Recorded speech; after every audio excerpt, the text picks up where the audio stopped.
Bapak Ibu yang dikasihi Tuhan, pagi hari ini kita mau sama-sama masuk dalam hadirat Tuhan.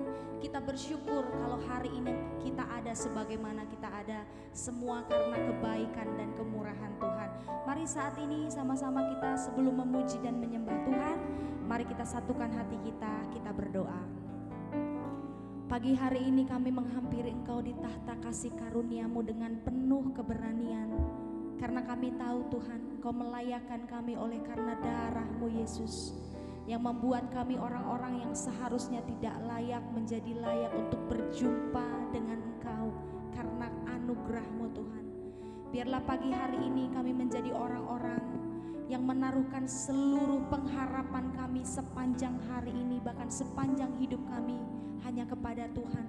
Sebab orang-orang yang berharap kepada Tuhan tidak akan pernah dikecewakan. Terima kasih Bapa yang baik. Kami mengucap syukur untuk anugerah dan kebaikan Tuhan. Kami mau memandang wajah-Mu pagi hari ini, sebab pertolongan kami hanya datang dari-Mu. Amin Tuhan.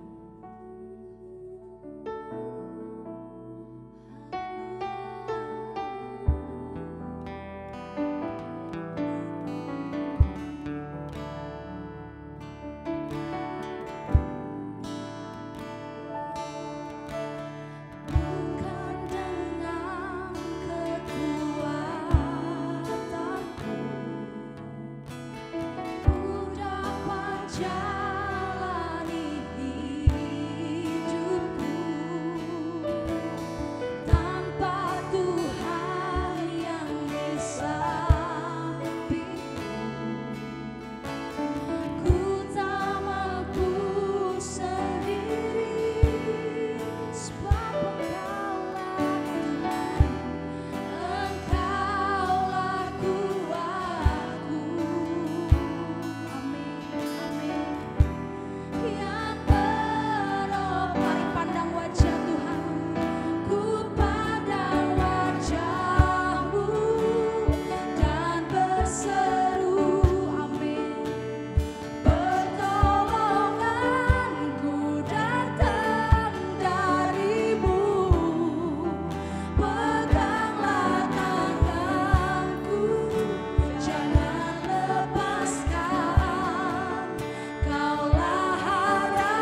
Kau turun tangan memulihkanku.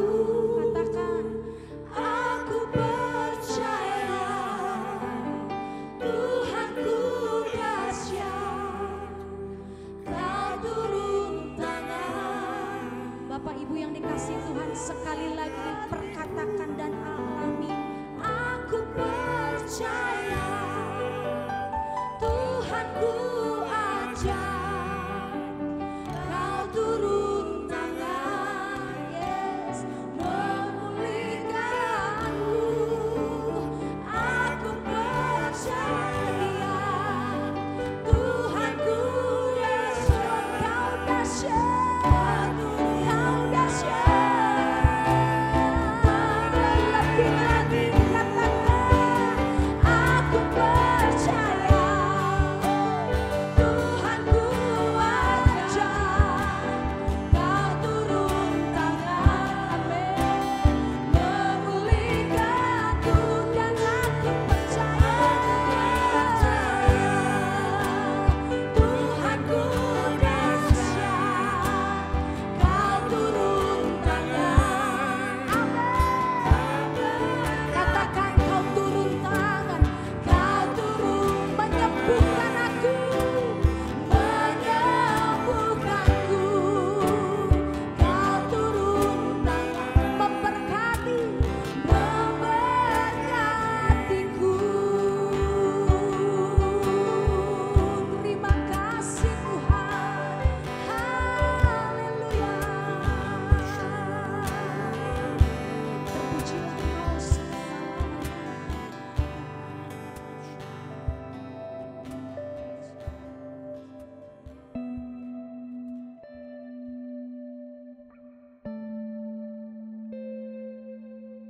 Kisah Para Rasul pasal 18. Kemudian Paulus meninggalkan Athena, lalu pergi ke Korintus. Di Korintus ia berjumpa dengan seorang Yahudi bernama Aquila, yang berasal dari Pontus. Ia baru datang dari Italia dengan Priscilla istrinya, karena Kaisar Claudius telah memerintahkan supaya semua orang Yahudi meninggalkan Roma. Paulus singgah ke rumah mereka, dan karena mereka melakukan pekerjaan yang sama, ia tinggal bersama-sama dengan mereka. Mereka bekerja bersama-sama karena mereka sama-sama tukang kemah. Dan setiap hari Sabat, Paulus berbicara dalam rumah ibadat dan berusaha meyakinkan orang-orang Yahudi dan orang-orang Yunani. Ketika Silas dan Timotius datang dari Makedonia, Paulus dengan sepenuhnya dapat memberitakan firman, di mana ia memberi kesaksian kepada orang-orang Yahudi bahwa Yesus adalah Mesias. Tetapi ketika orang-orang itu memusuhi dia dan menghujat, ia mengebaskan debu dari pakaiannya dan berkata kepada mereka, "Biarlah darahmu tertumpah ke atas kepalamu sendiri. Aku bersih, tidak bersalah. Mulai dari sekarang, aku akan pergi kepada bangsa-bangsa lain." Maka keluarlah ia dari situ, lalu datang ke rumah seorang bernama Titius Justus, yang beribadah kepada Allah, dan yang rumahnya berdampingan dengan rumah ibadat. Tetapi Krispus, kepala rumah ibadat itu, menjadi percaya kepada Tuhan bersama-sama dengan seisi rumahnya. Dan banyak dari orang-orang Korintus yang mendengarkan pemberitaan Paulus menjadi percaya dan memberi diri mereka dibaptis. Pada suatu malam, berfirmanlah Tuhan kepada Paulus di dalam suatu penglihatan, "Jangan takut, teruslah memberitakan firman, dan jangan diam. Sebab aku menyertai engkau, dan tidak ada seorang pun yang akan menjamah dan menganiaya engkau, sebab banyak umatku di kota ini." Maka tinggallah Paulus di situ selama 1 tahun 6 bulan, dan ia mengajarkan firman Allah di tengah-tengah mereka. Akan tetapi, setelah Galio menjadi gubernur di Akhaya, bangkitlah orang-orang Yahudi bersama-sama melawan Paulus, lalu membawa dia ke depan pengadilan. Kata mereka, "Ia ini berusaha meyakinkan orang untuk beribadah kepada Allah dengan jalan yang bertentangan dengan hukum Taurat." Ketika Paulus hendak mulai berbicara, berkatalah Galio kepada orang-orang Yahudi itu, "Hai orang-orang Yahudi, jika sekiranya dakwaanmu mengenai suatu pelanggaran atau kejahatan, sudahlah sepatutnya aku menerima perkaramu. Tetapi kalau hal itu adalah perselisihan tentang perkataan atau nama atau hukum yang berlaku di antara kamu, maka hendaklah kamu sendiri mengurusnya. Aku tidak rela menjadi hakim atas perkara yang demikian." Lalu ia mengusir mereka dari ruang pengadilan. Maka orang itu semua menyerbu Sostenes, kepala rumah ibadat, lalu memukulinya di depan pengadilan itu. Tetapi Galio sama sekali tidak menghiraukan hal itu. Paulus tinggal beberapa hari lagi di Korintus. Lalu ia minta diri kepada saudara-saudara di situ dan berlayar ke Syria sesudah ia mencukur rambutnya di Kengkrea karena ia telah bernasar. Priskila dan Aquila menyertai dia. Lalu sampailah mereka di Efesus. Paulus meninggalkan Priskila dan Aquila di situ. Ia sendiri masuk ke rumah ibadat dan berbicara dengan orang-orang Yahudi. Mereka minta kepadanya untuk tinggal lebih lama di situ, tetapi ia tidak mengabulkannya. Ia minta diri dan berkata, Aku akan kembali kepada kamu jika Allah menghendakinya. Lalu bertolaklah ia dari Efesus. Ia sampai di Kaisarea dan setelah naik ke darat dan memberi salam kepada jemaat, ia berangkat ke Antiokhia. Setelah beberapa hari lamanya ia tinggal di situ, ia berangkat pula. Lalu menjelajahi seluruh tanah Galatia dan Frigia untuk meneguhkan hati semua murid. Sementara itu, datanglah ke Efesus seorang Yahudi bernama Apolos yang berasal dari Alexandria. Ia seorang yang fasih berbicara dan sangat mahir dalam soal-soal kitab suci. Ia telah menerima pengajaran dalam jalan Tuhan. Dengan bersemangat ia berbicara dan dengan teliti ia mengajar tentang Yesus. Tetapi ia hanya mengetahui baptisan Yohanes. Ia mulai mengajar dengan berani di rumah ibadat. Tetapi setelah Priskila dan Aquila mendengarnya, mereka membawa dia ke rumah mereka dan dengan teliti menjelaskan kepadanya jalan Allah. Karena Apolos ingin menyeberang ke Akhaya, saudara-saudara di Efesus mengirim surat kepada murid-murid di situ supaya mereka menyambut dia. Setibanya di Akhaya, maka ia oleh kasih karunia Allah menjadi seorang yang sangat berguna bagi orang-orang yang percaya. Sebab dengan tak jemu-jemunya, ia membantah orang-orang Yahudi di muka umum dan membuktikan dari kitab suci bahwa Yesus adalah Mesias.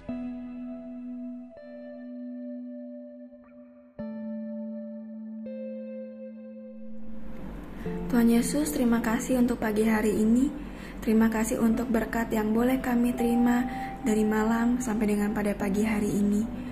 Tuhan, kami mau berdoa untuk setiap hamba-hamba Tuhan dimanapun mereka berada. Kiranya Engkau memberkati pelayanan mereka, jadikan mereka berkat dimanapun mereka ditempatkan. Kami juga berdoa untuk bangsa dan negara kami Indonesia. Kami berdoa untuk setiap kesejahteraan dan apapun yang menjadi masalah di bangsa dan negara ini. Kami percaya bahwa Engkau turut campur tangan dalam setiap masalah yang ada di bangsa ini. Berkati setiap pemimpin yang ada.